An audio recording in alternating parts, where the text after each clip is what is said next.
For an organization like the Nature Conservancy that's trying to sustain the diversity of life on Earth, the American Burying Beetle is an important component of the heritage that made the fabric of Missouri's landscape. Here was a wide-ranging insect that once roamed throughout North America and is now almost gone.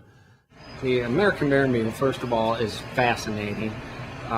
It's an animal that cares for its young, which doesn't happen a lot in insects. So pair, mommy and a daddy beetle, get together, they find a dead thing, they bury it underground, and then they lay eggs on or near that dead thing.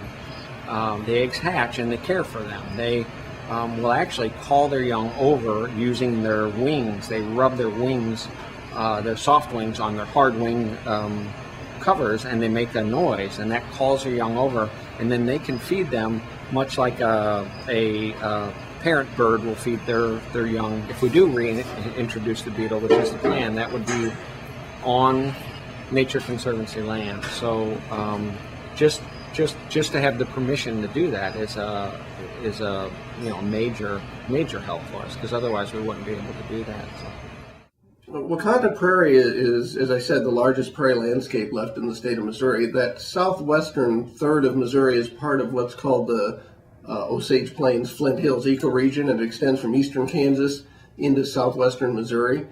That's the largest block of intact prairie left east of the Flint Hills. There's over 30,000 acres of prairie, but that's still just a tiny fragment of what once was. At the time of settlement, there were millions of acres of prairie in that landscape. The kon-tah Prairie, what makes it a good location is that we have partners like the Nature Conservancy and the Missouri Department of Conservation that are willing to let us survey it and to reintroduce beetles there.